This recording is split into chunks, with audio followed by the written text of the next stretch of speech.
Basic accounting টার্মের 7 নম্বর class অর্থাৎ last ক্লাসটা আজকে করাবো। আজকের ক্লাসটা করালে বেসিক অ্যাকাউন্টিং টার্মটা আমাদের পুরোপুরি শেষ হয়ে যাবে। এরপরে আমরা নতুন চ্যাপ্টারে চলে আসবো, অর্থাৎ অ্যাকাউন্টসের যে বেসিক জিনিসগুলো আছে সেই জিনিসগুলো নিয়ে আলোচনা করব। আজকে আমরা অ্যাকাউন্টিং টার্ম শেষ করে দেবো। তো প্রতিদিনের মতো একই কথা বলবো, আগের যে 6টা ভিডিও করা আছে বেসিক অ্যাকাউন্টিং টার্মের যে 6টা ভিডিও আছে সেই ভিডিওগুলি যদি ভালো করে দেখা না হয়ে যায় থাকে তাহলে সেই ভিডিওগুলো আগে একবার দেখে নাও, তারপর 7 নম্বর ভিডিওটা দেখো। আর যদি দেখা হয়ে যাবে তাহলে আরো একবার রিভাইজ করে নাও, ঠিক আছে? তো দেখো আজকে 7 নম্বর ক্লাসে কি কি করা আছে। চ্যাপ্টারটার নাম আগে লিখে, চ্যাপ্টারটার নাম হচ্ছে বেসিক অ্যাকাউন্টিং টার্ম।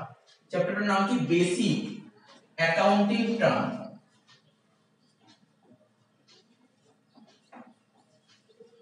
ঠিক আছে, চ্যাপ্টারটার নাম হচ্ছে বেসিক অ্যাকাউন্টিং টার্ম।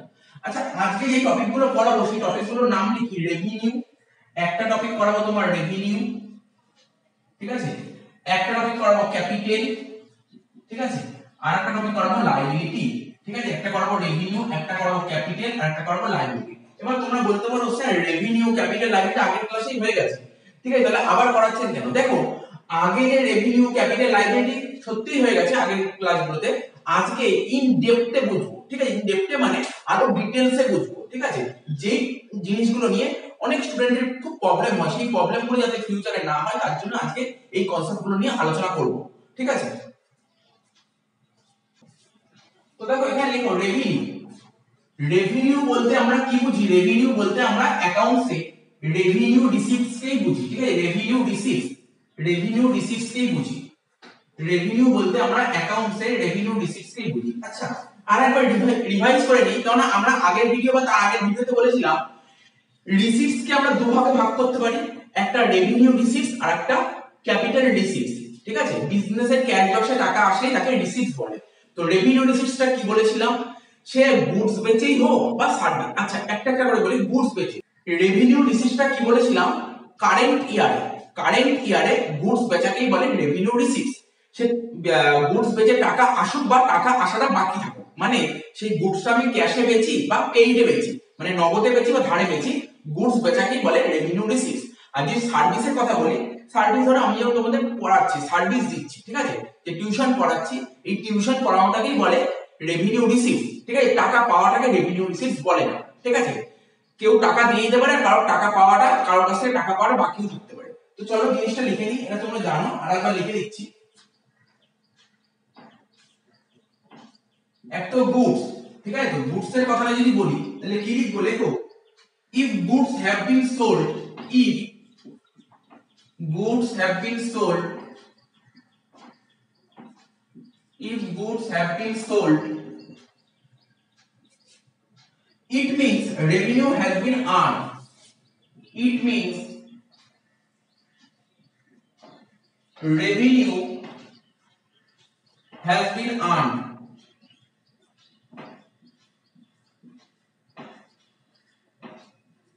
তাহলে কি লিখেছি? if goods have been sold, it means revenue has been earned.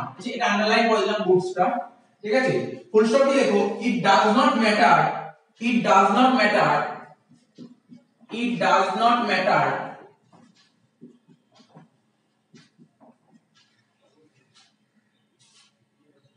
whether cash has been received or not, whether cash has been received or not, cash has been received or not. তো দেখো কি লেখা আছে? Goods, আমরা বারবার বলেছি revenue receipts, ঠিক আছে? রেভিনিউ রিসিপ্টস গুডস এর দিক থেকেও বুঝতে পারি, আবার সার্ভিসের দিক থেকেও বুঝতে পারি, দুটোই আমাকে জানতে হবে। তো এখানে কি বলেছে? গুডসটা বলেছে if goods have been sold, it means revenue has been earned. যদি গুডসটা বেচা হয়ে যায়, গুডস যদি বিক্রি করা হয়ে যায় তাহলে বলবো আমার রেভিনিউ হয়েছে। রেভিনিউ মানে এখানে রেভিনিউ বলতে কাকে বোঝায়?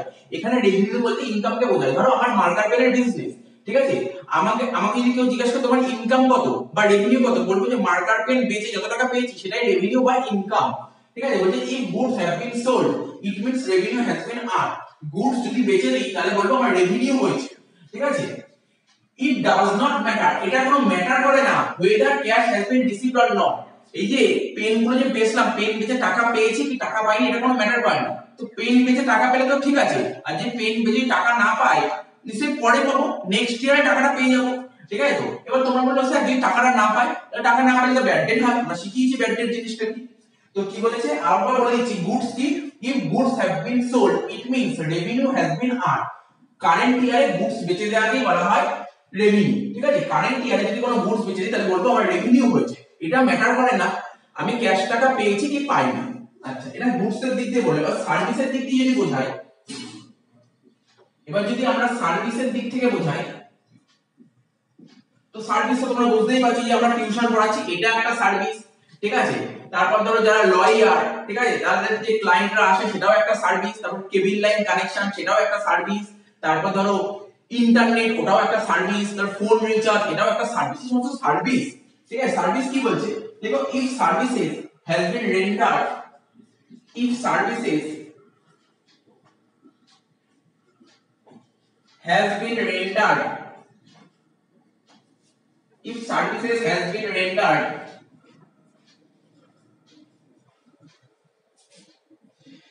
it means income has been earned, it means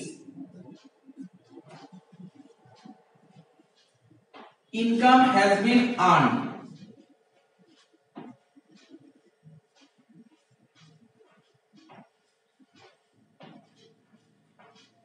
ঠিক আছে? তাহলে কি লেখা আছে, if goods have been rendered, কি লেখা আছে, if services has been rendered it means income has been earned, মানে যদি আমি ধরো আমি টিউশন পড়াচ্ছি তোমাদের, আমি যদি তোমাদের পড়িয়ে দিই, এখানে বলছে service has been rendered, service মানে যদি আমরা সার্ভিসটা দিয়ে দিই, যদি সার্ভিসটা দিয়ে দিই তাহলে বলবো আমার ইনকাম হয়েছে। এখানে লিখেছে if services has been rendered it means income has been earned, আমরা যদি কাউকে সার্ভিস দিয়ে দিই তাহলে বলবো যে আমার অলরেডি ইনকাম হয়ে গেছে, আমি যে তোমাদের পড়িয়ে দিচ্ছি, আমি যে তোমাদের পড়িয়ে তোমাদের সার্ভিস দিচ্ছি মানে আমার ইনকাম হয়ে গেল, ঠিক আছে? তো তার পাশে লিখো it does not matter, it does not matter, it does not matter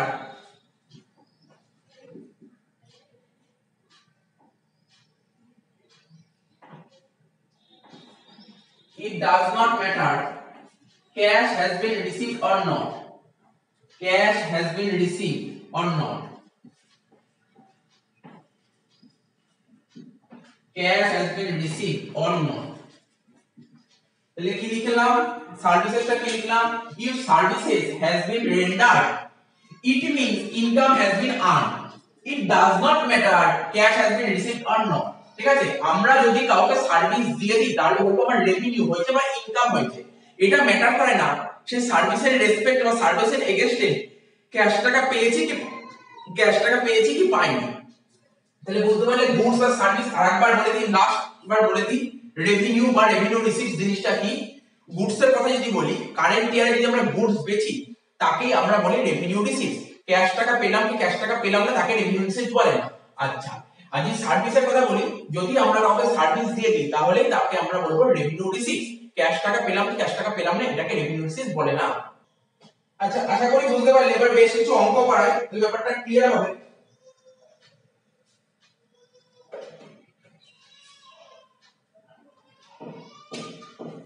একটা অঙ্ক লিখছি, হ্যাঁ, গুডস এর উপর বেস করে একটা অঙ্ক করে তারপর সার্ভিসের উপর যাচ্ছি, ঠিক আছে? তো গুডস এর উপর বেস করে একটা অঙ্ক করাচ্ছি, আজকে 1 নম্বর অঙ্ক কি বলছে লেখো, হ্যাঁ, এটা হচ্ছে আমাদের টাইমলাইন, কি হচ্ছে 1/1/19 থেকে 31 ডিসেম্বর 2019, এটা হচ্ছে কারেন্ট ইয়ার, কি বললাম এটা হচ্ছে আমার কারেন্ট ইয়ার,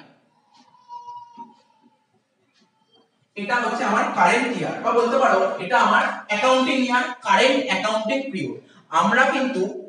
আমরা যে অ্যাকাউন্টস করি না একটা বছরে, অর্থাৎ এই যে অ্যাকাউন্টিং পিরিয়ড আছে না, আমরা এই কারেন্ট ইয়ারের অ্যাকাউন্টস করছি, ঠিক আছে? আমরা একটা বছরে অর্থাৎ 12 মাসে একবারই অ্যাকাউন্টস করি, ঠিক আছে? একবারই অ্যাকাউন্টস করি। তো এই নিয়ে আমরা ডিটেইলসে আসবো পরবর্তী ক্লাসে। তো দেখো এখানে কি বলেছে, এই পিরিয়ডে বলেছে গুডস সোল্ড ডিউরিং 2019, এখানে লিখো গুডস সোল্ড, এখানে লিখছি গুডস সোল্ড ডিউরিং 2019, ঠিক আছে? কাকে কাকে গুডস সোল্ড করেছি, রামকে গুডস সোল্ড করেছি, রামকে কত টাকা দিয়ে গুডস সোল্ড করেছি, রামকে 30,000 টাকার গুডস সোল্ড করেছি। তারপর কি বলেছে, রামের পর বলেছে তোমার শ্যামকে কত টাকার গুডস বেচেছি, 40,000 টাকা। শ্যামকে কত টাকার গুডস বেচেছি 40,000 টাকা, ঠিক আছে। তারপর কি বলেছে মোহনকে কত টাকার গুডস বেচেছি 60,000 টাকা, মোহনকে কত টাকার গুডস বেচেছি 60,000 টাকা, ঠিক আছে। তারপর কি বলেছে, তারপর বলছে এক্স কে কত টাকার গুডস বেচেছি 25,000 টাকা, আর ওয়াই কে কত টাকার গুডস বেচেছি, ওয়াই কে আমরা 35,000 টাকার গুডস বেচেছি, ঠিক আছে। এইবার তারপরে আরেকটা ইনফরমেশন বলছে রাম শ্যাম মোহন এদেরকে আমরা ক্যাশে গুডস বেচেছি, কিসে গুডস বেচেছি, ক্যাশ বেসিসে গুডস বেচেছি, ঠিক আছে। আর এক্স আর ওয়াই কে আমরা ধারে গুডস বেচেছি, ধারে, এখানে লিখছি ক্রেডিট বেসিস, ঠিক আছে। আমাকে জানতে চাইছে বলো ক্যালকুলেট টোটাল রেভিনিউ, আমাকে জানতে চাইছে calculate total revenue during 2019, calculate total revenue during 2019। আমার কাছে কি জানতে চাইছে, টোটাল রেভিনিউ। তো রেভিনিউ কাকে বলে, দেখো দেখতেই পাচ্ছ রেভিনিউ কাকে বলে। এবার রেভিনিউ কাকে বলে, তোমার কাছে তোমার মনের মধ্যে কোশ্চেন আছে এটা কিসের রেভিনিউ বলি, গুডসের নাকি সার্ভিসের। তো কোশ্চেনটা পড়ে বুঝতেই পারছো এটা গুডসের দিয়েছে না সার্ভিসের দিয়েছে, এটা গুডসের দিয়েছে, ঠিক আছে। তাহলে গুডসের রেভিনিউ কাকে বলে, গুডস বেচাকেই বলা হয় রেভিনিউ, গুডস বেচাকে সেটা ক্যাশেও বেচতে পারি আবার ক্রেডিটেও বেচতে পারি। তার মানে এখানে ক্যাশে বেচেছি রাম শ্যাম মোহন আর ক্রেডিট বেচেছি এক্স আর ওয়াই, তার মানে সব করার টোটালটাই হচ্ছে তোমার রেভিনিউ। তার মানে এখানে কি লিখবো, তো এখানে লিখছি অ্যানসারটা লিখছি টোটাল রেভিনিউ, পাশে করে দিচ্ছি অ্যানসার, এটা এখানে লিখে দিলাম সলিউশন, ঠিক আছে। টোটাল রেভিনিউ বের করব কি করে, আমি এইমাত্র বললাম টোটাল রেভিনিউ বের করার নিয়ম হচ্ছে, ঠিক আছে। টোটাল রেভিনিউ বলতে কি বোঝায়, গুডস বেচাকেই বলে টোটাল রেভিনিউ। সে আমি ক্যাশেও বেচতে পারি আর ক্রেডিটেও বেচতে পারি। তাহলে ক্যাশে কত টাকার গুডস বেচেছি, এখানে লিখছি ক্যাশ বেসিস আর এখানে লিখছি ক্রেডিট বেসিস, তো ক্যাশে কত টাকার গুডস পেয়েছি 30,000 40,000 আর 60,000। তো এখানে দেখাচ্ছি দেখো 30,000 যোগ 40,000 যোগ 60,000 এটা হচ্ছে ক্যাশে বেচেছি, ঠিক আছে। আর ক্রেডিটে বেচেছি কত টাকা 25,000 আর 35,000 আর 35,000। তো টোটাল করে দাও, তো দেখো এখানে কি হচ্ছে 30 আর 40 হচ্ছে 70, 70 আর 60 1,30,000 হচ্ছে ক্যাশে বেচেছি আর ক্রেডিটে বেচেছি কত 60,000। তাহলে টোটাল রেভিনিউ কত হলো আমার 1,90,000। তাহলে বোঝা গেল টোটাল রেভিনিউ কত হলো 1,90,000। তো আশা করি 1 নম্বর অঙ্কটা বোঝা গেল। 2 নম্বর অঙ্কটা চলে আসে, এবার 2 নম্বর অঙ্কটা চলে আসে। 2 নম্বর অঙ্কটা আর কিন্তু গুডস দিয়ে করাবো না, গুডস তো বোঝা গেল, এবার সার্ভিস দিয়ে বোঝাবো, যেটা সবার অসুবিধা হয় বলতে, সেই সার্ভিস দিয়ে বোঝাবো, ঠিক আছে।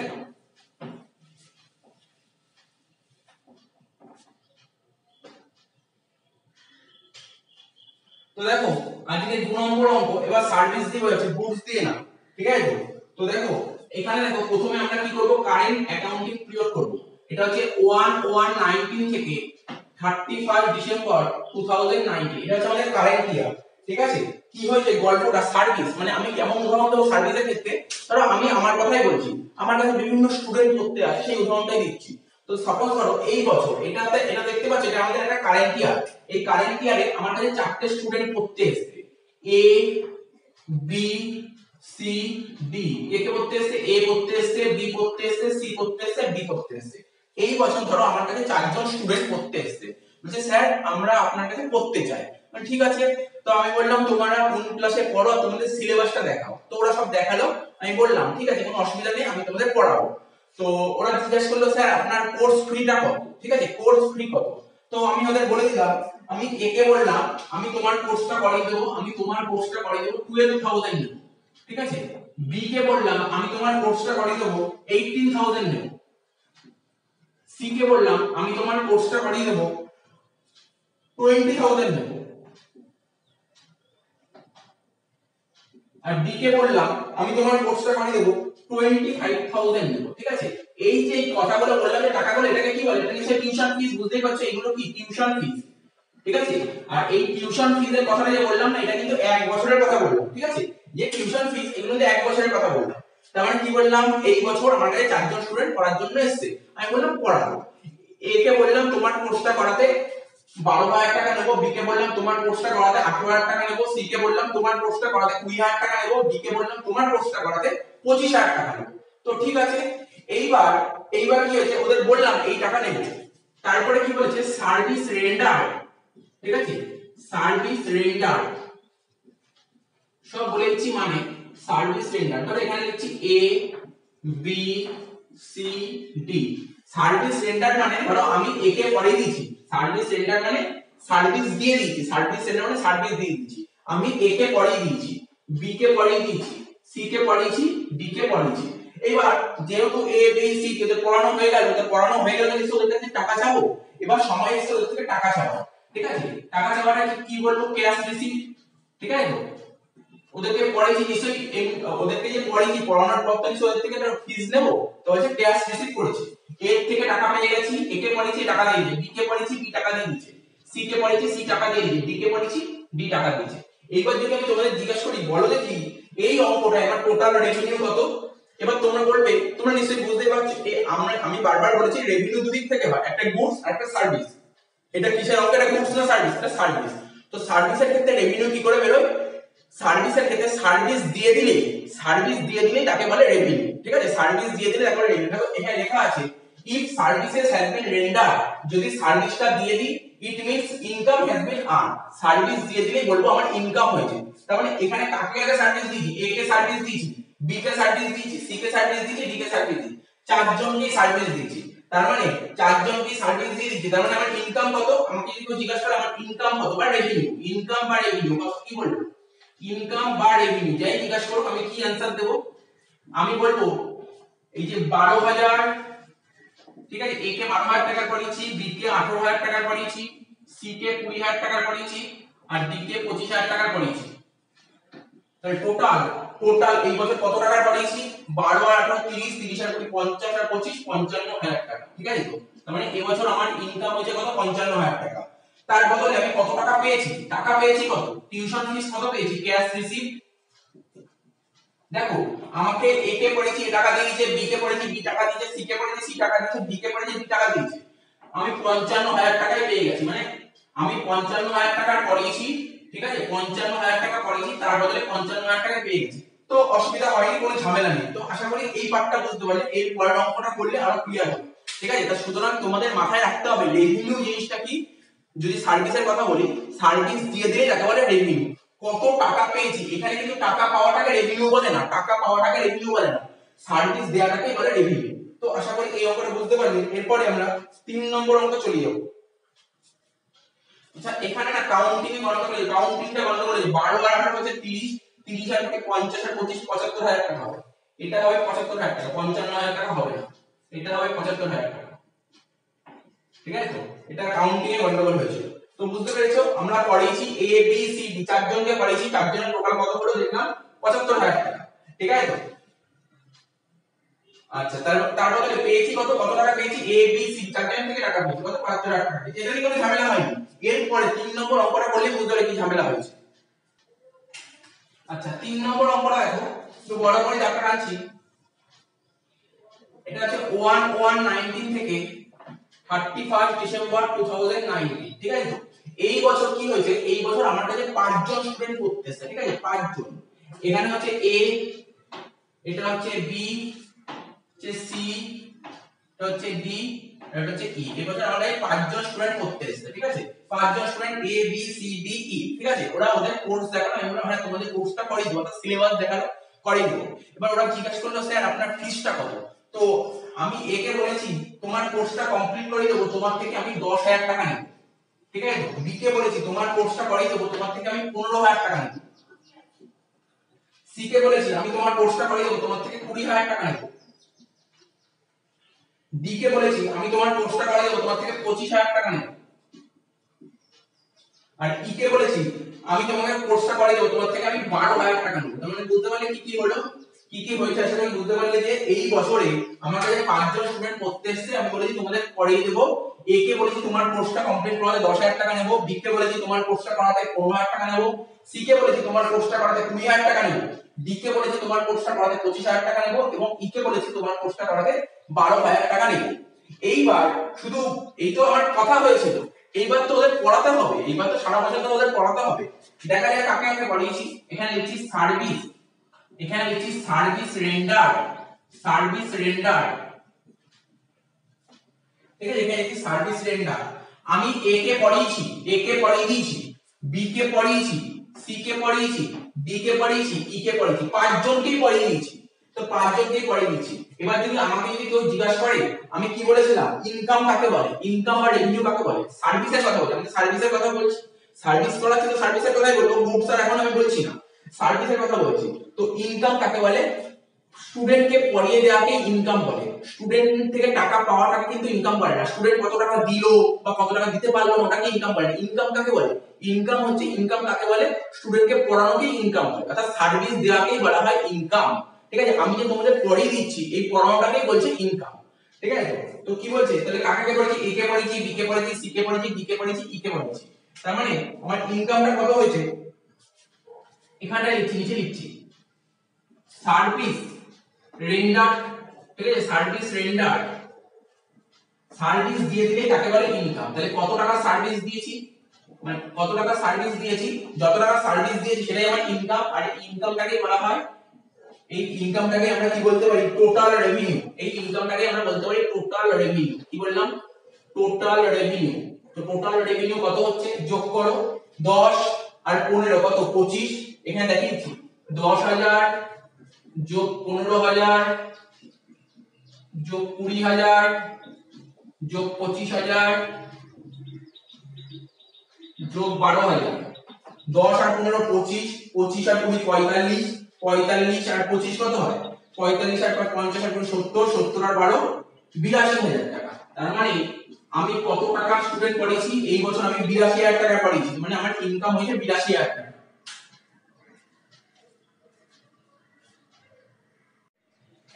ঠিক আছে, আমার ইনকাম কত হয়ে গেছে, আমার ইনকাম হয়ে 82,000 টাকা। এবার তো শুধু পড়ালে তো হবে না, ওদের থেকে টাকাটাও কালেক্ট করতে হবে, ওদের থেকে টিউশন ফিসের টাকাটাও নিতে হবে। আরে ওদের থেকে টিউশন ফিসের টাকা না নিয়ে তাহলে চলবে কি করে, আমারও তো চলতে হবে, ওদের থেকে টিউশন ফিসের টাকা নিতে হবে, আমাকে তো সারা বছর চলতে হবে। তো কি হচ্ছে, টাকা নেওয়ার সময় হয়ে এসেছে, ক্যাশ রিসিভ। ঠিক আছে, কি লিখলাম, ক্যাশ রিসিভ। আমাকে এ টাকা দিয়ে দিয়েছে, এ কে পড়েছি এ টাকা দিয়ে দিয়েছে, বি কে পড়েছি বি টাকা দিয়ে দিয়েছে, সি কে পড়েছি সি টাকা দিয়ে দিয়েছে, ডি কে পড়েছি ডি টাকা দিয়েছে। এই ই, এই যে স্টুডেন্ট ই আছে, ই কে পড়িয়েছি, ই কে পড়িয়ে দিয়েছি, কিন্তু ই বললো যে স্যার এখন ফ্যামিলিতে একটু প্রবলেম চলছে, তো এই মাসে মানে আপনার টাকাটা না এবছর দিতে পারবো না, আপনার টাকাটা আপনার চিন্তা করতে হবে, নেক্সট ইয়ার তো আবার আপনার কাছেই পড়বো, তো যা টাকা বাকি আছে নেক্সট ইয়ারে যখন পড়া আরম্ভ করবো পুরো টাকাটা শোধ করে তারপর পড়া আরম্ভ করবো। তো এরকম প্রবলেম হতেই পারে, কোনো না কোনো স্টুডেন্টের প্রবলেম হতেই পারে। তো একজন স্টুডেন্ট বললো এই বছর ও টাকাটা দিতে পারবে না, ওর কাছে যে টাকাটা পেলাম ও বললো এই বছর টাকা দিতে পারবো না, চিন্তা করবেন না, টাকাটা মারবো না, কিন্তু টাকাটা দিয়ে দেবো। ঠিক আছে, কবে দিয়ে দেবো, নেক্সট ইয়ারে দিয়ে দেবো। তার মানে বলো ঈদ থেকে টাকা পেয়েছি না, ঈদ থেকে টাকা পেয়ে, তার মানে টাকা পেলাম কত, টাকাটা পেয়েছি কত, টাকাটা পেয়েছি কত, ক্যাশ রিসিভ। ক্যাশ রিসিভ কত টাকা রিসিভ করেছি দেখো, কত কত বলবে স্যার 10,000 টাকা এর থেকে পেয়েছেন, 15,000 টাকা বি থেকে পেয়েছেন, 20,000 টাকা সি থেকে পেয়েছেন, আর 25,000 টাকা ডি থেকে পেয়েছেন। ঠিক আছে, তারপরে কত টাকা পেয়েছি, 70,000 টাকা পেয়েছি। কত টাকা, 70,000 টাকা পেয়েছি। তো যেটা বলছিলাম, বারবার বলছিলাম, তোমরা যদি বলো না 70,000 টাকা আমার ইনকাম, তো ভুল বলছো, ভুল বলছো। 70,000 টাকা ইনকাম নয়, ইনকাম কোনটা, স্টুডেন্ট পড়ানোকেই বলে ইনকাম, মানে সার্ভিস দেওয়াকেই বলা হয় ইনকাম। তো সার্ভিস তো 82,000 টাকা দিই, 82,000 টাকা ইনকাম, 70,000 টাকা হলে ইনকাম নেই। কিছুক্ষণ আগে আমি নোটে লেখালাম, ডেফিনেশনে লেখালাম, ক্যাশ টাকা পাওয়াকে, ক্যাশ টাকা পাওয়াকে ইনকাম বলে না। কত টাকা ক্যাশ পেলাম বা কত টাকা ক্যাশ পাওয়া বাকি আছে সেটাকে ইনকাম বলে। ইনকাম কাকে বলে, স্টুডেন্ট পড়ানোকে বা সার্ভিস দেওয়াকে ইনকাম বলে। তো আমি এখানে স্টুডেন্ট পড়াচ্ছি কত, 82,000 টাকা, তো 82,000 টাকায় আমার ইনকাম হয়েছে। এই 82,000 টাকার মধ্যে 70,000 টাকা পেয়ে গেছে, কিন্তু কত টাকা পাওয়া বাকি আছে এখনো, কত টাকা পাওয়া বাকি আছে, কারণ স্যার এখনো 12,000 টাকা পাওয়া বাকি আছে। কত টাকা পাওয়া বাকি আছে, এখনো 12,000 টাকা পাওয়া বাকি আছে। এই 12,000 টাকা কার থেকে পাবো, এই 12,000 টাকা নিশ্চয়ই আমরা ঈদ থেকে পাবো। তো ঈদ থেকে যে 12,000 টাকা পাবো এটা নিশ্চয়ই আমার একটা রাইট, এটা তো আমার একটা রাইট যে 12,000 টাকা ঈদ থেকে পাবো, এটা আমার অধিকার। আচ্ছা দেখো, এই যে 12,000 টাকা, 12,000 টাকা কার থেকে পাবো, যেটা পাবো ঈদ থেকে পাবো, এটা হচ্ছে আমার কাছে একটা অ্যাসেট। আমি যদি একটু ভালো করে বোঝানোর চেষ্টা করি, ধরো আজকে তোমরা যে ভিডিওটা দেখছো কিসে, তোমাদের নিজস্ব মোবাইল ফোনে দেখছো, এই মোবাইল ফোনটা ধরো আমি বলতে পারি মোবাইল ফোনটা তোমার, ঠিক আছে, যে দেখছে আমি বলছি মোবাইল ফোনটা তোমার, মানে কি মোবাইল ফোনের রাইট পুরোপুরি তোমার, অর্থাৎ এই মোবাইল ফোনের অধিকারটা নিশ্চয়ই তোমার, এই মোবাইল ফোনে নিশ্চয়ই আমি অধিকার দেখাতে পারবো না, যে যার মোবাইল ফোনের ভিডিওটা দেখছো সেটা তার মোবাইল ফোনের পুরোপুরি তার, অধিকারটা তার। তো এটা একই জিনিস। বা আমি যদি বলতে পারি আমার ধরো বাড়ি আছে, এই বাড়ির অধিকারটা পুরোপুরি আমার, এটা তো অন্য কেউ অধিকার করতে পারবে না, কারণ এই বাড়িটা আমি কিনেছি, এই পুরো বাড়িটা বসবাস করবো আমি, অধিকারটা পুরোপুরি আমার। তেমনি এখানে এই যে ইর কাছ থেকে ইকে আমি পড়িয়ে দিয়েছি, ইকে 12,000 টাকা পড়িয়ে দিয়েছি, কিন্তু ই টাকা দিতে পারেনি, ও পরের বছর টাকা দেবে। তার মানে কি এই 12,000 টাকা তো আমার কাছে অ্যাসেট, এটা তো আমার অধিকার, ও এখন টাকা দিতে পারেনি, তো পরে টাকা দেবে। তার মানে কি বুঝতে পারলে, অ্যাসেট জিনিসটা কি, কোনো কিছু অধিকার, যে জিনিসের প্রতি আমার অধিকার আছে সেটা কিন্তু আমার অ্যাসেট। আমি বলেছিলাম আগের ক্লাসে বলেছিলাম ফিউচারে বেনিফিট নেওয়াকে অ্যাসেট বলে, ফিউচারে বেনিফিট নেওয়াকে তো অবশ্যই অ্যাসেট বলে, কিন্তু যদি যেই জিনিসের উপর আমার অধিকার থাকে সেটাও তোমার অ্যাসেট। আরে ভাবো না, মোবাইল ফোনের বেনিফিট তো তোমরা ফিউচারে পাবে, আবার মোবাইল ফোনের অধিকারটাও তোমার। তো এখানে যদি ইর কথা বলি, ঠিক আছে, ইর থেকে তো এই বছর টাকা পেলাম না, টাকাটা পাবো কবে, পরের বছর পাবো, মানে বেনিফিটটা কবে পাবো, নেক্সট ইয়ার, অ্যাসেটই তো। তার মানে এই 12,000 টাকা হচ্ছে আমার কাছে অ্যাসেট, 12,000 টাকাটা কি, 12,000 টাকা হচ্ছে আমার কাছে অ্যাসেট। সেই অ্যাসেটটা কি লিখবো, অ্যাসেটস না অ্যাসেট, ঠিক আছে, অ্যাসেট, এটা ই, কারণ এই 12,000 টাকা কার থেকে পাবো, ই থেকে পাবো, ই থেকে পাবো। এইবার দেখো এখানে ধর, মানে এখানটায় লিখে দিচ্ছি, এই যে টেনে নিয়ে এখানটায় লিখছি, ঠিক আছে। তো এই যে এখানটা কি লিখবো, এই যে আমি যে স্টুডেন্টকে পড়াবো, আমি যে সারা বছর স্টুডেন্ট পড়াবো, আমি কি 5 জন স্টুডেন্টই পড়াবো, কোনোদিন 5 জন নয়, তো অনেক স্টুডেন্ট পড়বে, 100 150 200 জন স্টুডেন্ট পড়বে, এরকম কি মনে হয় শুধু একজনই কি টাকা বাকি রাখবে, এমন কি হতে পারে, তো এরকম তো অনেক লোকই টাকা, হয়তো দেখা গেল যে 40 50 জন টাকা বাকি রাখতেই পারে। তো কি মনে হয় 50 জনের নাম কি আমার পক্ষে লেখা সম্ভব, ঠিক আছে, অ্যাকাউন্টেন্সিতে কখনোই 50 জনের নাম একবারে লেখা যায় না। ধরে এখানে ই টাকা দেয়নি, এরকম তো অনেক নাম হতে পারে, এ টাকা দিতে পারেনি, বি দিতে পারেনি, সি দিতে পারেনি, রাম শ্যাম যদু মধু গীতা সীতা, এরকম অনেক লোকের নাম হবে, ঠিক আছে, এরকম ধরো 50 জন টাকাই দেবে, 50 জনের নাম লেখা তো আমার সম্ভব নয়। তো অ্যাকাউন্টেন্সি বলে দিয়েছে, অ্যাকাউন্টেন্সিতে একটা পরিষ্কারভাবে বলে দিয়েছে, তো এই অ্যাসেটটাকে তোমরা কি বলতে পারো, এই অ্যাসেটটাকে তোমরা বলতে পারো অ্যাক্রুড অ্যাসেট, কি বলতে পারো, অ্যাক্রুড অ্যাসেট, ঠিক আছে। মানে সব বলে দেবো, মানে নিয়ে ঘাবড়ানোর কিছু নেই, এটাকে বলতে পারি আমরা অ্যাক্রুড অ্যাসেট। আচ্ছা, এই অ্যাক্রুড অ্যাসেটটাকে আমরা আরেকটা নাম বলতে পারি, কি বলতে পারি, এই অঙ্কটায়, ঠিক আছে, এই অঙ্কটায় বলতে পারি accrued tuition fees, accrued tuition fees. এই অ্যাক্রুড টিউশন ফিস কেন বললাম, এই যে টিউশন ফিসের টাকাটা যারা যারা বাকি রাখবে, ধরো টিউশন ফিসের টাকাটা এ বাকি রাখলো এই বছরে, বি বাকি রাখলো, সি বাকি রাখলো, ডি বাকি রাখলো, ই, এরকম যতজন, এরকম করে ধরো 50 জন টিউশন ফিসের টাকাটা বাকি রাখলো, ঠিক আছে, যতজন টাকা বাকি রাখলো সবার টাকার যোগফলটাকে বলবো অ্যাক্রুড টিউশন ফিস, ঠিক আছে। তো আমার পক্ষে সম্ভব না যে লিখবো টিউশন ফিস এ এত টাকা বাকি রেখেছে, টিউশন ফিস বি এত টাকা বাকি রেখেছে, টিউশন ফিস সি এত টাকা বাকি রেখেছে, এরকম ডট করে এরকম 50 জনের নাম, আমার পক্ষে সম্ভব না এরকম লেখা, ঠিক আছে। আর প্রথম ক্লাসে পড়েছিলাম accounting is an art, accounting হচ্ছে এক ধরনের কলা। তাহলে কি কলা দেখা, আমি সবার নাম আলাদা আলাদা করে লিখি, সম্ভব নয়, সবার নাম লেখা সম্ভব না, লিখতেও পারবো না, ঠিক আছে। তাই জন্য ওই আমরা কি অ্যাসেট ই লেখার বদলে কি লিখবো, অ্যাক্রুড অ্যাসেট, কি লিখবো, অ্যাক্রুড অ্যাসেট। আর অ্যাক্রুড অ্যাসেট, এখন এই অ্যাসেটটা কি টপিক নিয়ে আলোচনা করছে, স্যার টিউশন ফিস নিয়ে আলোচনা করছে, তাই এখানে কি লিখবো, অ্যাক্রুড টিউশন ফিস, কি বললাম, অ্যাক্রুড টিউশন ফিস। আর এবার যদি তোমরা যদি জিজ্ঞেস করো স্যার অ্যাক্রুড মানে কি, এমনি তো থিওরিটিক্যাল কনসেপ্টটা বুঝতে পারবে, এবার আমাকে যদি জিজ্ঞেস করো অ্যাক্রুড মানে কি, অ্যাক্রুড মানে লিখো due but not receive. Originally accrued মানে, এখানে দেখো অ্যাক্রুড মানে, অরিজিনালি অ্যাক্রুড মানে কি হয়, অরিজিনালি অ্যাক্রুড মানে হচ্ছে due but not receive, due but not receive, ঠিক আছে, ডিউ বাট নট রিসিভ। ব্যাপারটা ডিউ, ধরো ই কে আমি 12, এই বছর ই কে আমি 12,000 টাকা পড়িয়ে দিয়েছি, ই কে ই কোর্স পুরো 12,000 টাকা শেষ করে দিয়েছি, মানে ই পড়তে এসে ই কে তো পুরো পড়িয়ে দিয়েছি, 12,000 টাকা পড়া পড়িয়ে দিয়েছি, ঠিক আছে। তার মানে কি ইর কাছে টাকাটা ডিউ হয়ে গেছে আমার, আমি কি ইর কাছে ডিউ হয়ে গেছে, 12,000 টাকা তো ইর কাছে পাবো, কিন্তু ইর থেকে টাকাটা পেয়েছি না, তাই লিখলাম ডিউ বাট নট রিসিভ। তাহলে বুঝতে পারলে অ্যাক্রুড জিনিসটা কি। আর এটা আমার কাছে নিশ্চয়ই আছে, আমি কাউকে, দেখো না, তোমরা ধরো, তুমি ধরো কাউকে ধরো টাকা দিয়েছো, ধার দিয়ে, ধরো তোমরা ধরো কাউকে ধরো 1000 টাকা ধার দিয়েছো, কিন্তু তার টাকা টাইম মতো পাওনি, তাহলে সেটাকে কি বলতে পারো, একই ডিউ আছে, বাট নট রিসিভ, রিসিভ হয়নি টাকা। তো এবার যদি তোমরা জানতে চাও স্যার অ্যাক্রুড ফিস মানে কি, অ্যাক্রুড ফিস কোথায় লিখবে, এখানে নিচে লিখে দিচ্ছি, সব হয়ে গেল এখানে শেষ। এবার যদি জিজ্ঞাসা করো স্যার অ্যাক্রুড ফিস মানে কি, অ্যাক্রুড তো বললাম, এবার অ্যাক্রুড ফিস, অ্যাক্রুড ফিস জিনিসটা কি, লেখো fees due but not received, মানে একই ব্যাপার, fees due but not received, fees due but not received, তাহলে কি বললাম অ্যাক্রুড ফিজ মানে fees due but not received. তো আশা করি বোঝা গেল। এরপর আমরা চলে আসো 3 নম্বর অঙ্কটা হলো, এবার 4 নম্বর অঙ্ক চলে আসে। 4 নম্বর অঙ্ক,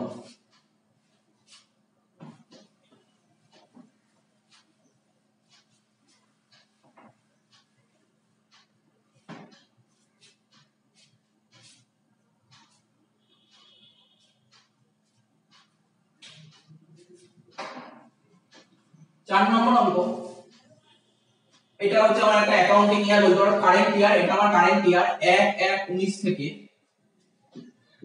31/12/19। এবছর আমার কাছে 6 জন স্টুডেন্ট পড়তে এসেছে, এ বি সি ডি ই এ। কজন পড়তে এসেছে? 6 জন স্টুডেন্ট পড়তে এসেছে। এবছর আমার কাছে 6 জন স্টুডেন্ট পড়তে এসেছে। তার মানে এ আমার কাছে পড়তে এসেছে, বলেছি এর কোর্স ফি বলে দিয়েছি কত, এর কাছ থেকে এ কে পড়াতে আমি 20,000 টাকা নেব, বি কে পড়াতে আমি নেব হচ্ছে 30,000 টাকা, সি কে পড়াতে আমি নেব 35,000 টাকা, ডি কে পড়াতে নেব 45,000 টাকা, ঠিক আছে, ই কে পড়াতে নেব 20,000 টাকা, আর এফ কে পড়াতে নেব কত টাকা? 15,000 টাকা, ঠিক আছে। তো এবার হচ্ছে দেখা যাক কাকে আগে পড়িয়েছি, কাদেরকে পড়িয়েছি। এখানে লিখেছি সার্ভিস রেন্ডার্ড, সার্ভিস রেন্ডার্ড, ঠিক আছে। তো এ কে পড়িয়ে দিয়েছি, বি কে পড়িয়ে দিয়েছি, সি কে পড়িয়ে দিয়েছি, ডি কে পড়িয়ে দিয়েছি, ই কে পড়িয়েছি, এফ কে পড়িয়েছি। তো সবাইকে পড়ানো হয়ে গেছে, সবাইকে পড়ানো হয়ে গেছে। এবার তোদের থেকে টাকাটা নেব, সারা বছর ধরে পড়িয়েছি, এবার তোদের থেকে টাকাটা নেব। টাকাটা নেব, তাহলে লিখবো ক্যাশ রিসিভ। টিউশন ফিস মানে কি? ক্যাশ টাকা, ক্যাশ পাবো, ঠিক আছে, ক্যাশ রিসিভ। এ টাকা দিয়ে দিয়েছে, এ কে পড়িয়েছি, টাকা দিয়েছে, বি কে পড়িয়েছি, বি টাকা দিয়েছে, সি কে পড়িয়েছি, সি টাকা দিয়েছে, ডি কে পড়িয়েছি, ডি টাকা দিয়েছে, ই কে পড়িয়েছি, ই বলেছে স্যার এই বছর টাকা দিতে পারবো না, খুব অসুবিধা আছে, নেক্সট ইয়ার টাকা দিয়ে দেবো। এফ ও সেম কথা বলছে, স্যার এই বছর আমাদের খুব অসুবিধা চলছে, এই বছর টাকা দিতে পারবো না, পরের বছর টাকা দিয়ে দেবো। তো আমাকে জানতে চাইছে রেভিনিউ কত। তো দেখো অ্যানসারটা কি লিখবো, তোমাকে জানতে চাইছে রেভিনিউ কত, তো তুমি কি লিখবে? Total revenue, total revenue. তো এখানে আগের ক্লাসে মনে করার চেষ্টা করো, আমি বলেছিলাম এক্সপেন্সেস এর অনেকগুলো নাম হয়, বলেছিলাম তেমনি রেভিনিউর অনেকগুলো নাম হয়, ঠিক আছে, রেভিনিউর অনেকগুলো নাম হয়। তো এখানে যে রেভিনিউ হচ্ছে, আমরা যেমন বলে এক্সপেন্স অনেকগুলো নাম হয়, কি বলেছিলাম? স্যালারি বলেছিলাম, রেন্ট বলেছিলাম, কিন্তু একটা এক্সপেন্সেস এর নাম। তেমনি এখানে রেভিনিউ অনেকগুলো নাম হয়। এখানে রেভিনিউর নামটা কি? কোথা থেকে টাকা পেয়েছি? টাকাগুলো পাচ্ছি কিসের থেকে? স্যার টিউশন ফি, পড়াচ্ছেন তাই টাকা পাচ্ছেন। তো টোটাল রেভিনিউ মানে এই রেভিনিউর নামটা কি? Tuition fees. টিউশন ফিস থেকে আপনি টাকা পাচ্ছেন, ঠিক আছে। তার মানে আমাকে জানতে টোটাল রেভিনিউ কত। তো এই বছর আমি কত টাকা পড়িয়েছি? এ কে পড়িয়েছি, বি কে পড়িয়েছি, সি কে পড়িয়েছি, ডি কে পড়িয়েছি, ই কে পড়িয়েছি, এফ কে পড়িয়েছি। তো টোটাল কত টাকা পড়িয়েছি? 20 আর 30 50, 50 আর 35 85, 85 আর 5 90, 90 আর 40 1,30,000, 1,30,000 আর 20 1,50,000, 1,50,000 আর 15 1,65,000। তো এবছর আমি কত টাকা পড়িয়েছি? এবছর আমি 1,65,000 টাকা পড়িয়েছি। তার মানে আমি কি বলতে পারি? এবছর আমার ইনকাম হয়েছে কত? এবছর আমার ইনকাম হয়েছে 1,65,000 টাকা। এটা হচ্ছে আমার ইনকাম, ঠিক আছে।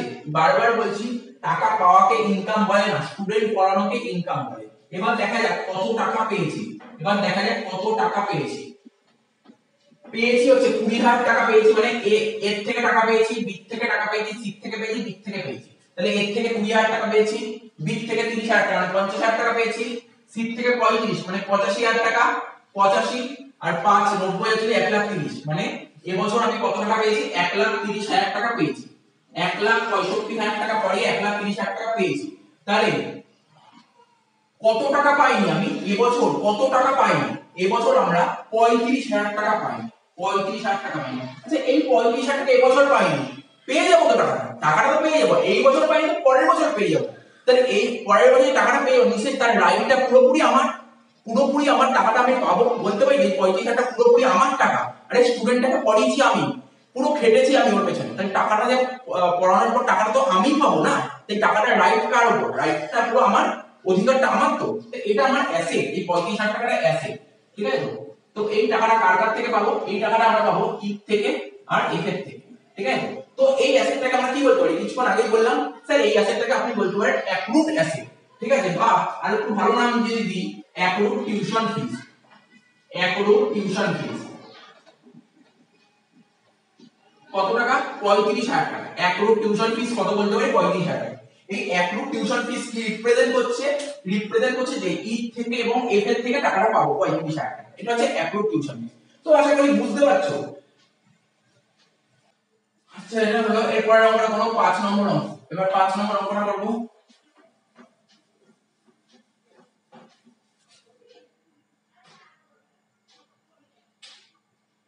দেখো 5 নম্বর অঙ্কটা করব। প্রথমে ওই একই আগে কারেন্ট ইয়ার টানবো, ঠিক আছে? কারেন্ট ইয়ার এটা আছে, আমরা কি করব করলাম, একটা টাইমলাইন টানলাম 1/1/19 থেকে 31/12/19, ঠিক আছে? এই বছর আমার কাছে কলেজ স্টুডেন্ট করতে আসছে 5 জন স্টুডেন্ট, এ বি সি ডি ই, ঠিক আছে? এ বি সি ডি ই, ঠিক আছে? ওরা করতে এসে, ওরা ওদের কোর্সটা দেখিয়েছে, আমি ওদের সিলেবাসটা দেখেছি, বলেছি হ্যাঁ কোর্স কমপ্লিট করে দিতে পারবো। তো ওরা জানতে চাইছে কত টাকা করে টিউশন ফিস নেব, ঠিক আছে? বা কোর্স ফিটা কত টাকা। এ কে বলেছি এর থেকে আমরা 30,000 টাকা নেব, বি থেকে আমরা নেব কত? 40,000 টাকা, ঠিক আছে? সি কে বলেছি সি কোর্সটা করে দেব, সি থেকে নেব 60,000 টাকা, ঠিক আছে? ডি কোর্সটা করে দেব, ডি থেকে নেব 80,000 টাকা, আর ই কে বলেছি ই কোর্সটা কমপ্লিট করে দেব, ই থেকে নেব 20,000 টাকা। এইবার দেখো কি করেছি, রুলটা দেখো। আর টাকার দিকে যেও না, কেন এত টাকা বেশি, ওটা তো ঠিক আছে, ওটা অত চিন্তা ভাবনা করে লাভ নেই। জাস্ট উদাহরণ আছে, সেই উদাহরণটা দেখো। তো যেটা বলছিলাম, তো এতক্ষণ কি হচ্ছিল, যেমন আগে যে অঙ্কগুলো করলাম, কি হলো, স্টুডেন্টের কোর্সটা দেখলাম, সিলেবাসটা দেখলাম, পুরো পড়ালাম, পড়ানোটা শেষ হলো, বছরের শেষে ওর থেকে টাকাটা নিলাম, ঠিক আছে?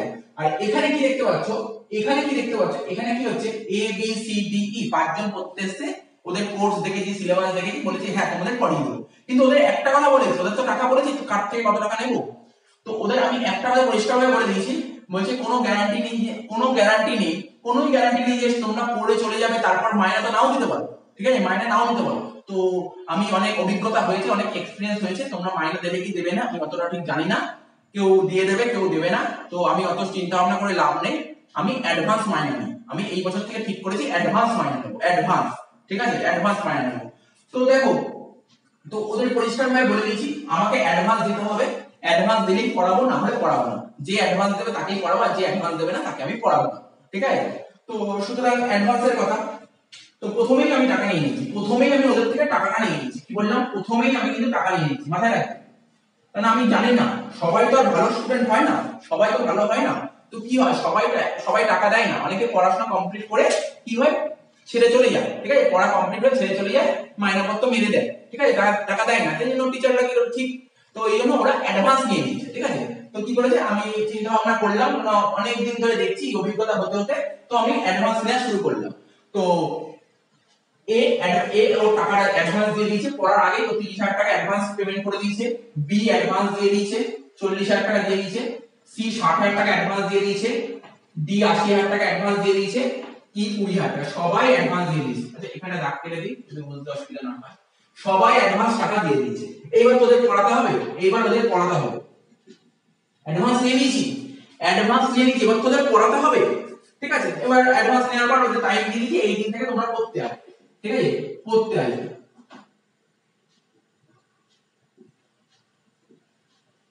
তো এ কে পড়িয়ে দিয়েছি, বি কে পড়িয়ে দিয়েছি, সি কে পড়িয়ে দিয়েছি, ডি কে পড়িয়ে দিয়েছি, কিন্তু ই কে পড়াইনি, ঠিক আছে? ই কে পড়াইনি, কি হচ্ছে ব্যাপারটা দেখো। তো কি যেন বলছিলাম, মাধ্যমিকের রেজাল্টটা বেরিয়েছে, মাধ্যমিকের রেজাল্ট অনুযায়ী দেখা গেল এ যা নাম্বার পেয়েছে ও কমার্স পেয়ে গেছে, বি যা নাম্বার পেয়েছে ও কমার্স পেয়ে গেছে, সি যা নাম্বার পেয়েছে ও কমার্স পেয়ে গেছে, ডি যা নাম্বার পেয়েছে ও কমার্স পেয়ে গেছে, কিন্তু ই না পরীক্ষায় পাস করেনি, ই মাধ্যমিক পরীক্ষায় পাসই করেনি। তাহলে ওকে তো আবার মাধ্যমিক পরীক্ষা দিতে হবে, তাই না? ওকে তো আবার মাধ্যমিক পরীক্ষা দিতে হবে।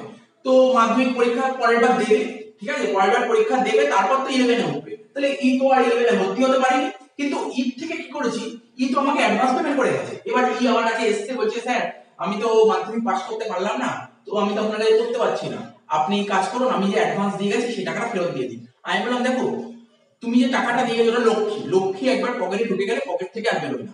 তুমি তো এই বছর মাধ্যমিক দেবে, ভালো করে পড়বে, মাধ্যমিক দেবে, তো তুমি পরের বছর 11-এ উঠবে, তখন তো তুমি 11-এ উঠে কি করবে, স্যার কমার্স নিয়ে পড়বো, তো তখন তো পড়বে, তখন আমার কাছে চলে আসবে। তো এমন না যে তোমার থেকে আমি টাকা নিয়ে রেখে দিয়েছি, আমি তোমাকে পরের বছর যে বলবো না তুমি তোমার থেকে টাকা নিয়েছি, আমি কোনো প্রমাণ নেই তোমার থেকে টাকা নিয়েছি, তোমাকে আমি পড়াবো না, এরকম কিন্তু আমি বলবো না। ঠিক আছে, একটা টিচার, আমি কখনোই মিথ্যা কথা বলবো না, আমি তোমার থেকে টাকা নিয়েছি এটা আমি জানি, কিন্তু তুমি যে টাকাটা দিয়েছো সেই টাকাটা আমি তোমাকে ফেরত দেবো না, তুমি পরের বছর প্রত্যেকে তোমাকে পড়াবো। তো গল্পটা বুঝতে পারলি, তার মানে কি এ বি সি ডি ই পাঁচজন বন্ধু এসেছিল কথা বলতে, অ্যাডভান্স পেমেন্ট করে গেছে, কিন্তু মাধ্যমিকের রেজাল্ট বের হওয়ার পর দেখলাম সবাই পাস করেছে, সবাই কমার্স নিয়ে পড়াশোনা করেছে, কিন্তু ই কে তো পড়াতে পারলাম না। কেন, কি করে পড়াতে পারবো, তো মাধ্যমিক পরীক্ষা পাসই করেনি, মাধ্যমিক পরীক্ষা পাস করেনি, কমার্স দেবে কি করে, তো কমার্স নিতে পারেনি। তার মানে কি ও আমার কাছে যখন ও অ্যাডভান্সের টাকাটা রিফান্ড নিতে এসেছে আর কি ফেরত নিতে এসেছে, তো আমি ফেরত দিইনি, আমি বললাম দেখো পকেটেই একবার টাকা ঢুকেছে, সেই টাকাটা ফেরত দেওয়া যাবে না। ঠিক আছে, তবে কি আমি বেইমানি করবো না, তুমি পরের বছর 11-এ উঠবে, কমার্স নেবে, আমি কিন্তু ওই টাকাটাই পড়িয়ে দেবো, আমি যদি ফি যদি বাড়িয়েও দিই সবাইকে, তোমাকে বাড়াবো, তোমাকে ওই টাকাতেই পড়িয়ে দেবো। তো বুঝতে পারলে তো, তাহলে ই থেকে কি নিয়ে নিচ্ছি, তো বুঝতে পারলে, তাহলে এখানে এ থেকে অ্যাডভান্স নিয়েছি, এ কে পড়িয়ে দিচ্ছি, বি থেকে অ্যাডভান্স নিয়েছি, বি কে পড়িয়ে দিচ্ছি, সি থেকে অ্যাডভান্স নিয়েছি, সি কে পড়িয়ে দিচ্ছি, ডি থেকে অ্যাডভান্স নিয়ে ডি কে পড়িয়ে দিচ্ছি, কিন্তু ই থেকে অ্যাডভান্স নিয়েছি, ই কে পড়াইনি। তো দেখো এখন যদি আমি তোমাদের বলি টোটাল রেভিনিউ, এই অঙ্কে টোটাল রেভিনিউ বা বলতে পারো ইনকাম, ঠিক আছে, এই বছর মানে 2019 সালে আমার ইনকাম কত হয়েছে, ইনকাম কত বলতে পারি, স্যার ইনকাম কাকে বলে, আপনি বলেছেন ইনকাম বলেছিলেন, এই বছর আপনি যতটা সার্ভিস দেবেন তাকেই বলে ইনকাম, অর্থাৎ এই বছর আমি যত টাকার পড়াবো, যত টাকার স্টুডেন্ট পড়াবো, তো আমি পড়িয়েছি কাদের কাছে, এ বি সি ডি চারজনকে পড়িয়েছি, এটাই ইনকাম, এটাই ইনকাম, মানে 30 আর 40 70, 70 আর 60 1 লাখ 30 আর 80 2 লাখ 10, তো আমার ইনকাম হয়েছে 2 লাখ 10, ঠিক আছে, ইনকাম হয়েছিল 2 লাখ 10, কিন্তু টাকাটা পেয়েছি কত, টাকাটা পেয়েছি কত, টাকাটা কিন্তু আমি কিন্তু 5 জনের থেকেই টাকা পেয়েছি, মানে আমি টাকা পেয়েছি 2 লাখ 30 হাজার। তাহলে আবার বলে দিচ্ছি আমি 5 জনের থেকেই টাকা পেয়েছি, অ্যাডভান্স এই টাকা 5 জনের থেকে পেয়েছি, 2 লাখ 30 হাজার টাকা পেয়েছি, কিন্তু আমি পড়িয়েছি কত টাকা, 2 লাখ 10, মানে আমার ইনকাম হচ্ছে 2 লাখ 10, কিন্তু পেয়েছি কত 2 লাখ 30, তাহলে কত টাকা পেয়েছি 20 হাজার টাকা, 20 হাজার টাকা আমি অ্যাডভান্স পেয়ে গেছি, ঠিক আছে, 20 হাজার টাকা অ্যাডভান্স পেয়ে গেছি, কি পেয়ে গেছি 20 হাজার টাকা অ্যাডভান্স। তার মানে কি আমি কি বলতে পারি, দেখো একটু মন দিয়ে শোনো, ই কে আমি পড়াইনি, কিন্তু ই থেকে তো 20 হাজার টাকা নিয়ে বসে আছি, তার মানে কি তোমরা বোঝার চেষ্টা করো, আগেও বলেছি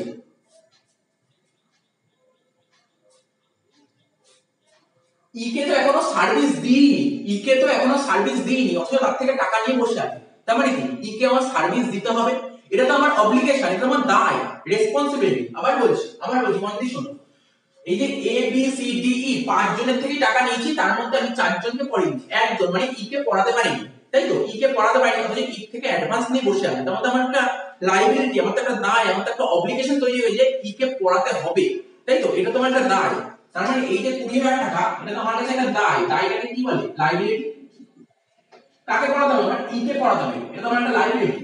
তো এরকম তো আমাকে তো মানে আমি যে পড়াচ্ছি এরকম তো আমাকে অনেকেই অ্যাডভান্স করতে পারে, ঠিক আছে, অনেকেই তো অ্যাডভান্স করতে পারে, ঠিক আছে, যারা অ্যাডভান্স করবে তাকে কি বলবো, অ্যাডভান্স লাইবিলিটি, যারা অ্যাডভান্স করবে তাদেরকে কি বলতে পারি, অ্যাডভান্স লাইবিলিটি,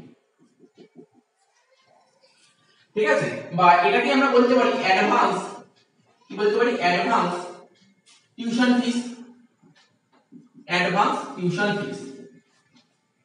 অর্থাৎ যারা আমাকে বা আমাদের কোচিং সেন্টারে যারা টিউশন ফি টাকা অ্যাডভান্স করবে তাদেরকে বলতে পারি অ্যাডভান্স টিউশন ফিস। হ্যাঁ, ওদেরকে যদি আমরা পড়িয়ে দিই তাহলে লাইব্রেরি থাকবে না, ঠিক আছে, ওদেরকে যদি পড়িয়ে দিই তাহলে লাইব্রেরি থাকবে না, আর যদি না পড়াই, ঠিক আছে, সেটা হয়ে যাবে লাইব্রেরি, অ্যাডভান্স টিউশন ফিস বলে। তো আশা করি বুঝতে পারবে। এবার তোমরা যদি বলো স্যার অ্যাডভান্স জিনিসটা একটু লিখে দিন, অ্যাডভান্স লাইব্রেরি, তো চলো এটা একটু লিখে দিই,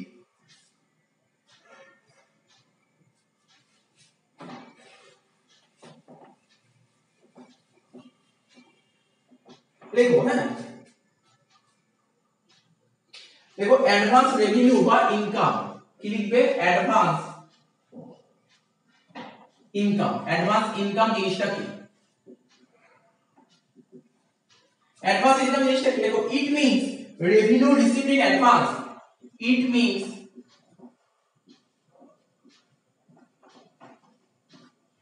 revenue received in advance.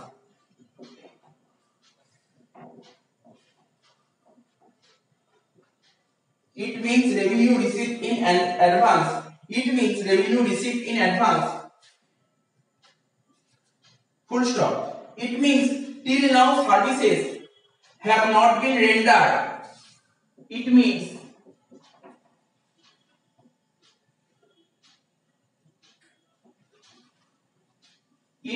services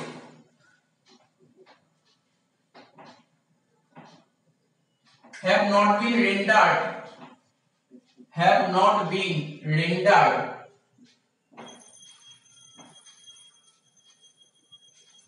তো কি লিখলাম? It means এখানে একটু লিখে নাও till now, এখানে একটু লিখে নাও till now. It means till now services have not been rendered, but cash has been received. But cash has been received.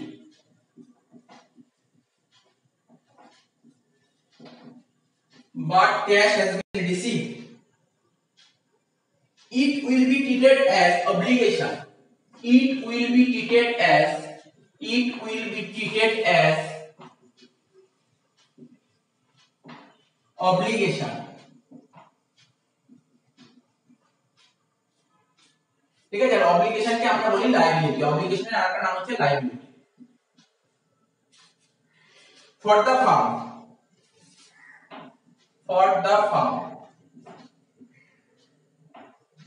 Full stop. देखो एडवांस इनकम इज कॉल्ड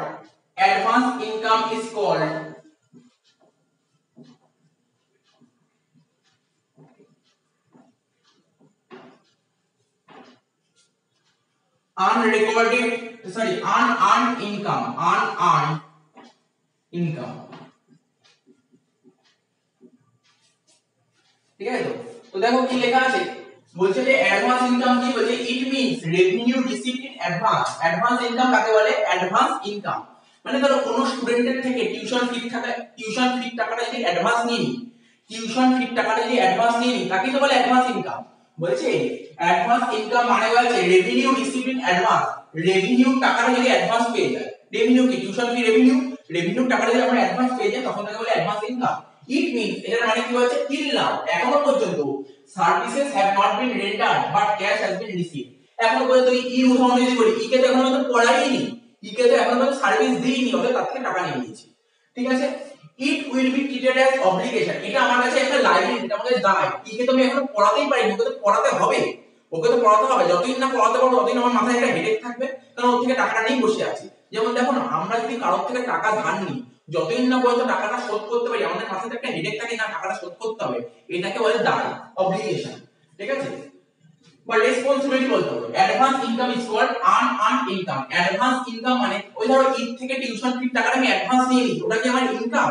ওটা কিন্তু আমার ইনকাম না, আনআর্নড। ঠিক আছে, আনআর্নড ইনকাম, ওই ইনকামটা এখন আর্নই করিনি, অর্থাৎ অর্জনই করিনি। তো এই হচ্ছে ব্যাপার, বোঝা গেল এখন যা করালাম। আচ্ছা, এরপরে কি টপিক পড়াবো? এরপরে আমরা পড়াবো লায়াবিলিটি আর ক্যাপিটাল। ঠিক আছে, লায়াবিলিটি আর ক্যাপিটাল। আচ্ছা, লায়াবিলিটি আর ক্যাপিটাল পড়ানোর আগে একটা টপিক বুঝিয়ে নিই। হ্যাঁ, এবার পড়াবো হচ্ছে ডাবল এন্ট্রি সিস্টেম।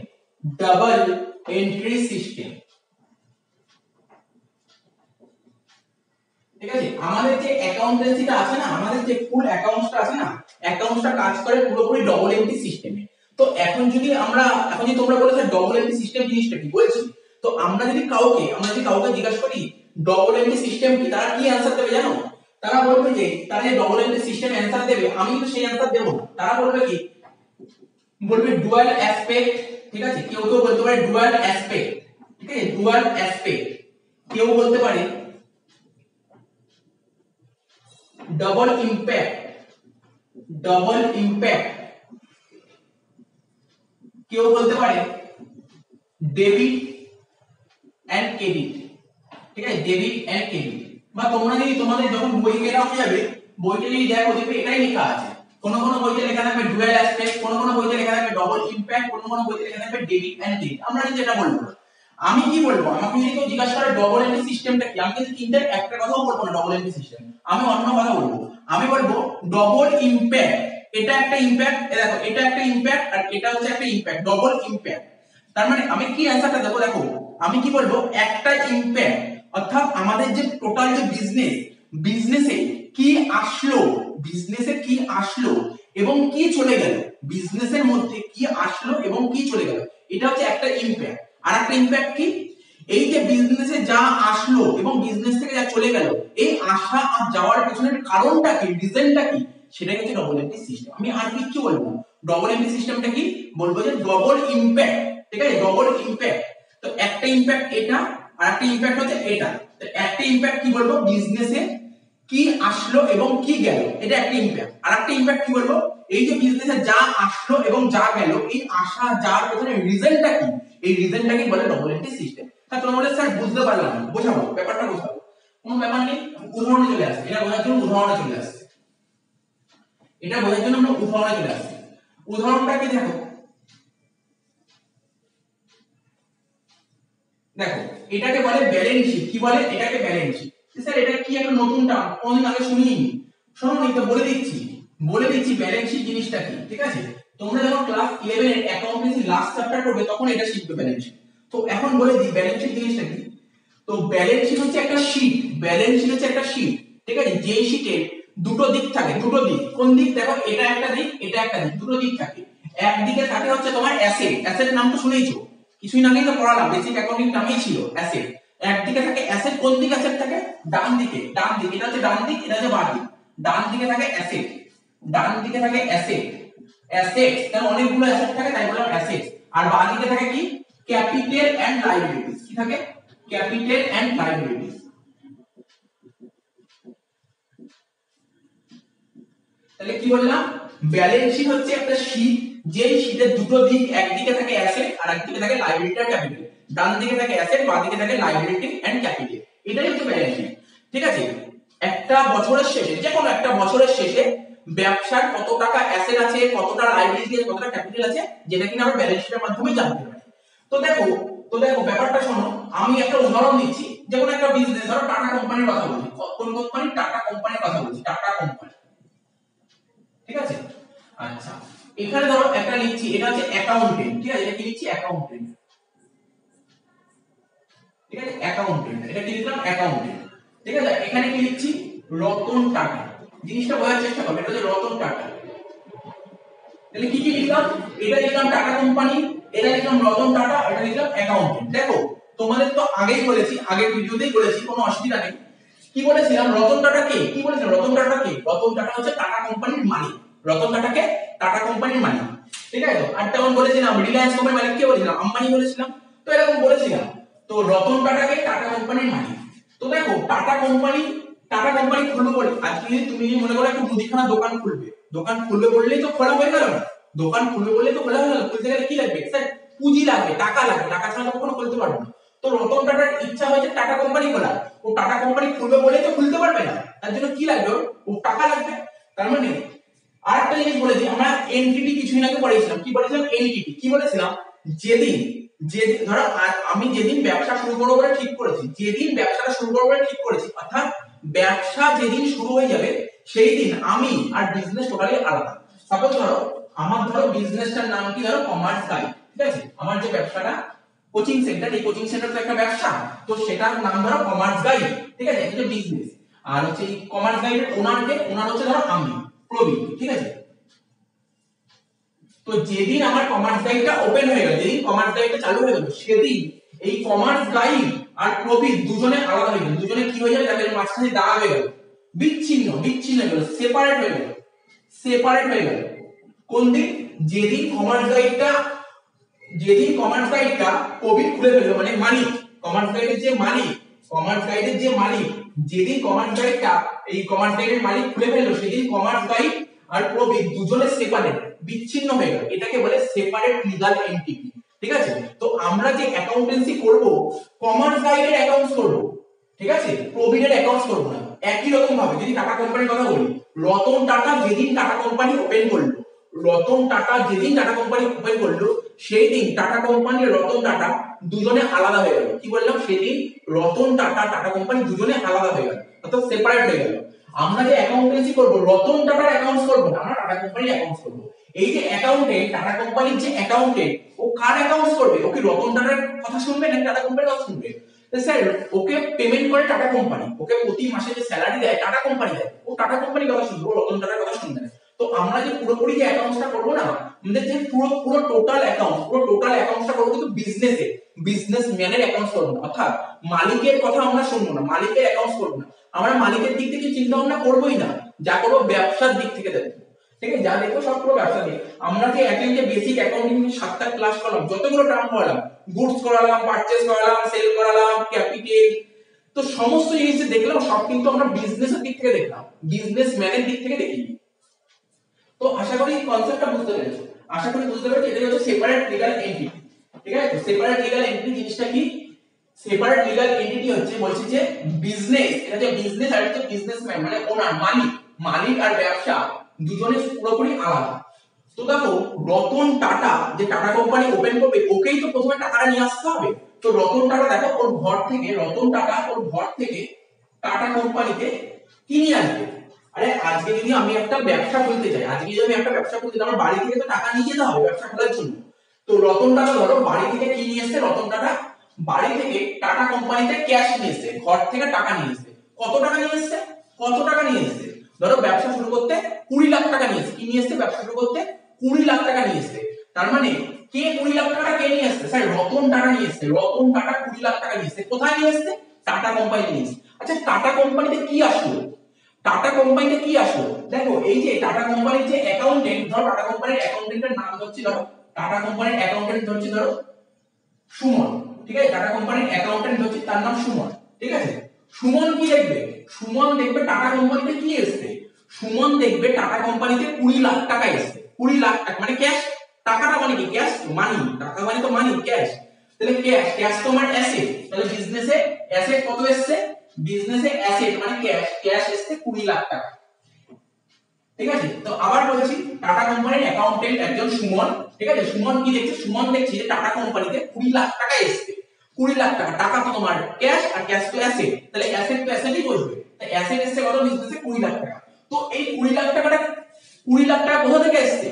20 লাখ টাকা আমাদের যে অ্যাকাউন্টেন্সি ল আছে, আমাদের ইন্ডিয়ান যে লটা বলছে, ঠিক আছে, আইন কি বলছে? এই যে বিজনেস মানে টাটা কোম্পানির 20 লাখ টাকা আসলো, এই 20 লাখ টাকা কোথা থেকে আসলো? কারণ বলো, এই 20 লাখ টাকা কোথা থেকে আসলো? তখন এই যে অ্যাকাউন্টেন্ট সুমন বললো যে এই 20 লাখ টাকা টাটা কোম্পানির মালিক রতন টাটা দিয়েছে। টাটা কোম্পানির মালিক কে দিয়েছে? টাটা কোম্পানির মালিক রতন টাটা 20 লাখ টাকা দিয়েছে। তো কি হয়েছে? আর আমরা আগেও শিখেছি, ব্যবসার মালিক, বিজনেসের মালিক, বিজনেসে যদি কিছু দেয় তাকে কি বলে? ক্যাপিটাল বলে। ক্যাপিটাল বলতে কি? স্যার ক্যাপিটাল এই দিকে লেখা আছে, তার মানে এখানে ক্যাপিটাল বলে লিখি 20 লাখ টাকা। তো বুঝতেই পারছো 20 লাখ। এবার দেখো, এখন যদি তোমাদের মানে প্রশ্ন হয়, কোনো প্রশ্ন লাগতেই পারে, স্যার টাকাটা তো রতন টাটা দিয়েছে, তা আপনি এখানে কেন ক্যাপিটাল লিখলেন? রতন টাটা জায়গায় কেন ক্যাপিটাল লিখলেন? ধরো আমাদের ফ্যামিলি যারা প্যারেন্টস আছে, বাবা মা, ঠিক আছে, ওরা অনেক সিনিয়র, তা আমরা কি কখনো তাদের নাম ধরে ডাকি? কোনোদিন তাদের নাম ধরে ডাকি না, কারণ তাদের একটা রেসপেক্ট দিই, তারা একটা রেসপেক্ট পায়। ঠিক আছে, তো তেমনি বিজনেস, টাটা কোম্পানির যে মালিককে তো রেসপেক্ট দিতে হবে। টাটা কোম্পানির যে মালিক, তাকে তো রেসপেক্ট দিতে হবে। মালিককে রেসপেক্ট দিয়ে আমরা লিখি ক্যাপিটাল। ঠিক আছে, মালিককে রেসপেক্ট দিয়ে বলি ক্যাপিটাল। যেমন আমাদের বাবা মার নাম কি? যেমন কারোর বাবার নাম যায়, যেমন কারোর বাবার নাম ধরো, কোনো একজনের বাবার নাম ধরো রাম। ঠিক আছে, কোনো একজনের বাবার নাম ধরো রাম, তো তাকে তো তার ছেলে তো রাম বলে ডাকে না, কি বলে ডাকে? বাবা বলে ডাকে, সম্মান দেয়। তো তেমনি এখানে টাটা কোম্পানি সম্মান দিয়ে রতন টাটাকে কি বলে ডাকবে? ক্যাপিটাল বলে ডাকবে। তো আশা করি বুঝতে পারবে।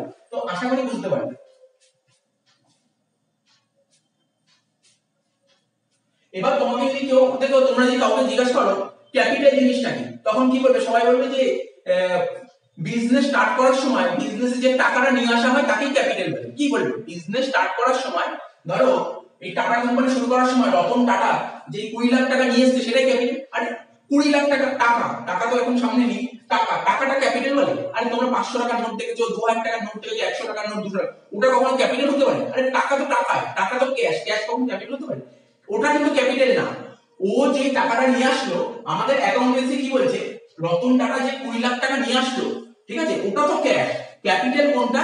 টাকাটা কে নিয়ে এসেছে? এই 20 লাখ টাকা বিজনেসে কে নিয়ে এসেছে? 20 লাখ টাকা বিজনেসে রতন টাটা নিয়ে এসেছে। ঠিক আছে, এইটা বিজনেসে দেখানো হয় বলে ক্যাপিটাল। এটা বিজনেসে দেখানোটাকেই বলে, রেকর্ড করাটাকেই বলে ক্যাপিটাল। জিনিসটা বুঝতে পারলে? তো এই দিয়ে ধরো, এই টাকা দিয়ে ধরো এই যে ব্যবসা চলছে না, টাটা কোম্পানি, এবার টাটা কোম্পানি কি বলেছে, টাটা কোম্পানি মালিককে, টাটা কোম্পানি মালিক রতন টাটাকে বলেছে দেখো এই দিয়ে তো ব্যবসা চলছে না, এবার বিজনেসটা করার জন্য একটা ভালো জায়গা লাগবে, একটা বিল্ডিং লাগবে, ঠিক আছে, এটা ভালো করে বিজনেসটা করার জন্য একটা বিল্ডিং লাগবে, একটা বিল্ডিং এর ব্যবস্থা করে দাও। তখন রতন টাটার নিজের একটা জমি ছিল, রতন টাটার নিজের একটা বাড়ি আছে, বললো ঠিক আছে আমার বাড়ি আছে, সেই বাড়িতেই ব্যবসা করো, ঠিক আছে। তাহলে বিজনেসে কি আসলো স্যার, বিজনেসে বাড়ি আসলো, বিজনেসে বাড়ি আসলো, বাড়িকে ইংরেজিতে কি বলে, বিল্ডিং। তো বিল্ডিংটা কি আমার, বিল্ডিং কি আমার অ্যাসেট, আমরা আগেই শিখেছি বিল্ডিং আমার অ্যাসেট। তাহলে বিজনেস কি আসলো, অ্যাসেট আসলো, 5 লাখ টাকার অ্যাসেট আসলো, কি আসলো, বিল্ডিংটার ভ্যালু 5 লাখ টাকা, ঠিক আছে, এটা 5 লাখ টাকা। এইবার অ্যাকাউন্টস জানতে চাইছে, অ্যাকাউন্টস বা আমাদের ল বলছে যে বিজনেসে মানে টাটা কোম্পানিতে 5 লাখ টাকার বিল্ডিং আসলো, কোথা থেকে আসলো বিল্ডিং, বলছে যে এই বিল্ডিংটা, এই 5 লাখ টাকার বিল্ডিং দিয়েছে ব্যবসার মালিক রতন টাটা দিয়েছে। তো রতন টাটা দিয়েছে, তো ব্যবসার মালিক বিজনেস যেটা দেয় সেটাই তো ক্যাপিটাল, ঠিক আছে। তো ক্যাপিটাল কত লিখবো, 20 লাখ টাকা ছিল, আরো 5 লাখ টাকা আসলো, তাহলে ক্যাপিটাল কত হলো, 25 লাখ। তো আবার বলছি মন দিয়ে শোনার চেষ্টা করো, মন দিয়ে শোনার চেষ্টা করো। এই যে ব্যবসা চলছিল না, তখন টাটা কোম্পানি রতন টাটাকে বললো যে এই যে ব্যবসা চলছে না, একটা বিল্ডিং এর ব্যবস্থা করে দিতে হবে, ঠিক আছে। তো রতন টাটা বললো ঠিক আছে আমার কাছে বিল্ডিং আছে, আমি বিল্ডিং দিয়ে দিচ্ছি। তো ওর নিজস্ব বিল্ডিং ও দিয়ে দিল। বিজনেসে কি আসলো স্যার, বিজনেসে বিল্ডিং আসলো। এবার প্রশ্ন হলো বিল্ডিংটা আসলো, বিল্ডিংটা বিজনেসে কে দিয়েছে, স্যার বিল্ডিংটা বিজনেসের মালিক দিয়েছে, আর মালিক যা দেয় তাকে কি বলে, ক্যাপিটাল বলে। তাই ক্যাপিটাল 20 লাখ ছিল, এখন 5 যোগ করে 25 লাখ হলো, দেখো এইদিকেও 25 লাখ আর এইদিকে 20 আর 5 25 লাখ। আচ্ছা এইবার দেখো, এবার মন দিয়ে শোনো। তো তো আমাদের বিজনেসের মালিক রতন টাকা টাকা নিয়ে আসলো, 20 লাখ টাকা নিয়ে আসলো বিজনেসে, ঠিক আছে, হলো বিল্ডিং নিয়ে আসলো। এবার বলেছে কি শুধু এই হলেই ব্যবসা চলবে না, একটা মেশিন লাগবে, মেশিন ছাড়া বিজনেস কি করে হবে, প্রোডাকশন কি করে হবে, ব্যবসায় কি করে প্রোডাকশন হবে, মেশিন লাগবে, ঠিক আছে। তো ব্যবসায় মেশিন লাগবে, কিন্তু দেখো মেশিন লাগবে, মেশিনটার দাম কত, মেশিনটার দাম হচ্ছে তোমার 8 লাখ টাকা, মেশিনটার দাম কত, মেশিনের দাম হচ্ছে 8 লাখ টাকা। তো মালিক রতন টাটা বলে দিয়েছে আমার কাছে আর টাকা নেই, আমি আর দিতে পারবো না, তাই বলে কি ব্যবসা বন্ধ করে দেবে, ব্যবসা বন্ধ করে দেবে, ঠিক আছে। মেশিন কিনতে হবে, মেশিন ছাড়া কোনো বিজনেস হবে না। তো মালিক বলেছে আমার কাছে টাকা নেই, তখন কি হয়েছে, তখন টাটা কোম্পানি বলেছে ঠিক আছে মালিকের কাছে টাকা নেই, কি আছে, আমাদের ক্যাশে কত টাকা পড়ে আছে, আমাদের ক্যাশে কত পড়ে আছে, 20 লাখ টাকা পড়ে আছে, তা ওখান থেকে 8 লাখ টাকার মেশিন কিনতে পারবে, হ্যাঁ কিনতে পারবে। আরে 20 লাখ টাকা পড়ে আছে, ওখান থেকে 8 লাখ টাকার মেশিন কিনতেই পারবে। তাহলে বিজনেসে কি এসছে বলো, বিজনেসে কি এসছে, স্যার বিজনেসে মেশিন এসছে। তো মেশিন তো অ্যাসেট, অ্যাসেট এসছে মানে এখানে লেখো অ্যাসেট, অ্যাসেটটার নাম লেখো মেশিন। কত টাকার মেশিন এসছে, 8 লাখ টাকা। তো 8 লাখ টাকার মেশিন আসলো, ঠিক আছে। তাহলে কি চলে গেল, বিজনেস তো আসলো তো মেশিন, তাহলে গেল কি স্যার, ক্যাশ চলে গেল, কেন মেশিন কিনতে গেলে টাকা লাগবে, কি চলে গেল, টাকা চলে গেল। ক্যাশ ছিল 20 লাখ টাকা, তার মধ্যে থেকে 8 লাখ টাকা চলে গেল, কত আছে, 12 লাখ টাকা আছে, 20 লাখ থেকে 8 লাখ টাকা চলে গেলে রইল 12 লাখ টাকা, হয়ে গেল। তো দেখো এখনো পর্যন্ত মিলছে, এই দেখো 12 আর 17 আর 25, এই দিকেও 25। আচ্ছা আচ্ছা লাস্ট আরেকটা কি বলবো, আরেকটা উদাহরণ দিই। হ্যাঁ বিজনেস করতে গেলে আরো টাকা লাগবে, এবার মাঝখানে না বিজনেস চলছে মাঝখানে এবার 10 লাখ টাকা জোড়ো, এখন 10 লাখ টাকা দরকার, বিজনেস চলছে এখন আরো 10 লাখ টাকা দরকার, 10 লাখ টাকা ছাড়া বিজনেস হবে না।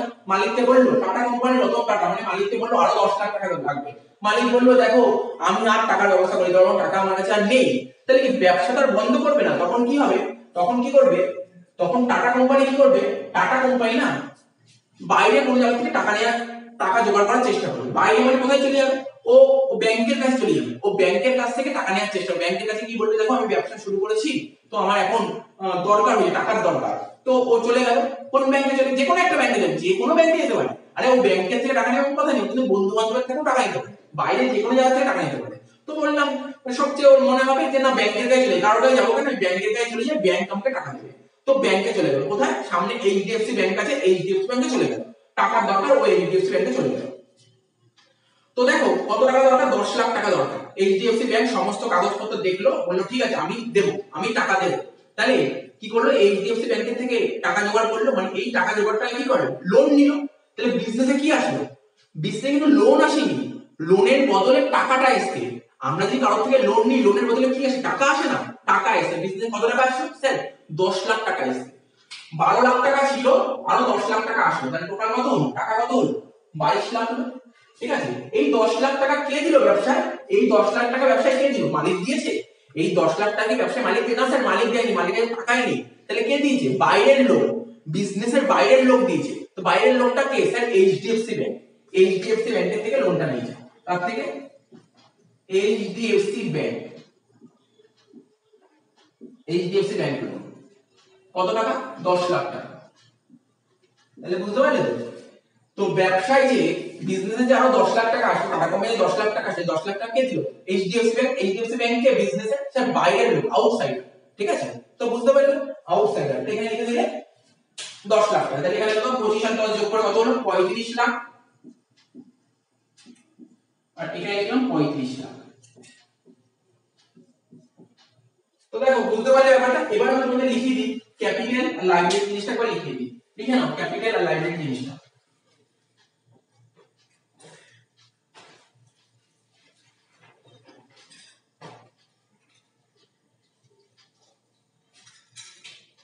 देखो capital is the claim, capital is the claim of owner in total assets of business, in total assets of business. And liability, and ki liability, liability देखो liability ये liability की लिखबे, liability का नाम की बोले जानो? obligation, obligation or claim of outsider, or claim of outsiders in the total asset of business, in the total asset of business, total assets of business, ঠিক আছে। তো দেখো আমি আগের দিন কি বলেছিলাম? ক্যাপিটাল কাকে বলে? বিজনেস স্টার্ট করার সময়, বিজনেসে মালিক যত টাকা নিয়ে আসে তাকেই ক্যাপিটাল বলে। তো আগের দিন অবধি ওই ঠিক ছিল। এবার আমাদের বেসিক অ্যাকাউন্টিং টাইমে অনেকগুলো জিনিস শেখা হয়ে গেল। এখন তো আমরা ক্যাপিটাল ডেফিনিশন ওটাও ঠিক ছিল, আবার আজকে একটু ডেফিনেটলি একটু বাড়িয়ে দিতে পারি। তাহলে কি বলেছে এখানে লেখা আছে? বলছে ক্যাপিটালে কি? ক্যাপিটাল হচ্ছে ইজ দা ক্লেম, ক্লেম মানে কি? দাবি, ক্লেম মানে দাবি অফ ওনার, ঠিক আছে, in total asset of the business. বিজনেসে টোটাল কত অ্যাসেট আছে? স্যার বিজনেসে টোটাল অ্যাসেট আছে 35 লাখ। বিজনেসে টোটাল অ্যাসেট আছে 35 লাখ। এই 35 লাখ টাকার মধ্যে মালিক কত টাকা দাবি করতে পারে? এই 35 লাখ টাকার মধ্যে মালিকের কত টাকা আছে? স্যার এই 35 লাখ টাকার মধ্যে মালিকের আছে 25 লাখ। ক্যাপিটাল কত? 25 লাখ। এই 35 লাখ টাকার মধ্যে মালিকের 25 লাখ টাকা আছে, এটাকে বলে ক্যাপিটাল। তাহলে ক্যাপিটাল কি বুঝতে পারলে? বিজনেসে টোটাল যত টাকা অ্যাসেট আছে তার মধ্যে মালিক কত টাকা দাবি করতে পারে, মালিক যত টাকা দাবি করতে পারে তাকে বলে ক্যাপিটাল, ঠিক আছে। লাইবিলিটি জিনিসটা কি বলতে পারি? লাইবিলিটি বিজনেসে 35 লাখ টাকা আছে, তার মধ্যে বাইরের লোক কত টাকা দাবি করতে পারে? বাইরের লোক, এটা তো মালিক দাবি করবে, এটা তো মালিক দাবি করবে। এই টাকাটা কে? বাইরের লোক দাবি করবে। বাইরের লোক কত টাকা দাবি করতে পারে? 10 লাখ। এটাকে বলে লাইবিলিটি। তাই লিখে দিই obligation or claim of outsider in total asset of business. তো বুঝতে পারলে আজকের ক্লাসে এমন কিছুই করেনি, রেভিনিউ জিনিসটা একটু বুঝিয়ে দিলাম, ঠিক আছে। রেভিনিউ কনসেপ্ট বোঝালাম, তারপর ওখানে কি করালাম? এই অ্যাডভান্স রেভিনিউটা বললাম, অ্যাডভান্স রেভিনিউ বললাম, অ্যাক্রুড বললাম, ঠিক আছে। কি কি নাম বললাম? অ্যাডভান্স বললাম, অ্যাক্রুড বললাম, ডবল এন্ট্রি সিস্টেম বোঝালাম, লাইবিলিটি, ক্যাপিটাল বোঝালাম। তো মোটামুটি শেষ হয়ে গেছে বেসিক অ্যাকাউন্টিং নামে যা যা কনসেপ্ট দরকার ছিল পুরো টোটালটাই শেষ হয়ে গেছে, ঠিক আছে। তো আর কি বাকি নেই? পরের ক্লাস থেকে অ্যাকাউন্টেন্সি যে ফার্স্ট যেখান থেকে আমাদের অ্যাকাউন্টেন্সি আরম্ভ করতে সেটা হচ্ছে জার্নাল, সেটা আমরা পরের ক্লাসে আরম্ভ করব, ঠিক আছে। সেই জার্নালটা শেখার জন্য যে জিনিসগুলো শেখা দরকার ছিল সেটা হচ্ছে আমরা এই 7টা ক্লাসে শিখলাম। পরের ক্লাস থেকে জার্নাল আরম্ভ করব। দেখো তোমরা যেমন বাংলাটা কি একটা যেমন ভাষা, ইংলিশটা এমন একটা ভাষা, ঠিক আছে, হিন্দি একটা ভাষা, নেপালি একটা ভাষা, ওড়িয়া একটা ভাষা, সেরকমই অ্যাকাউন্টেন্সিও একটা ভাষা। সেই ভাষাটা আমরা শিখবো, ঠিক আছে। সেই ভাষাটা কিসের মধ্যে প্রকাশ করবো? জার্নালের মাধ্যমে, যেটা নেক্সট ক্লাস থেকে শিখবো, ঠিক আছে। আমরা যে ধরো বাংলায় যে কথাগুলো বলছি এটা একটা ভাষা আছে, সেই ভাষাগুলো আমরা অ্যাকাউন্টসের মাধ্যমে প্রকাশ করব। তো কিছুই না, পরের ক্লাস থেকে দেখতে পারবে। তো ঠিক আছে, ওই পরের ক্লাসের ভিডিও দেখার আগে এই যে 7টা ভিডিও করানো, 7টা ভিডিও ভালো করে দেখবে, না হলে কিন্তু এগুলো বুঝতে একটু অসুবিধা হবে।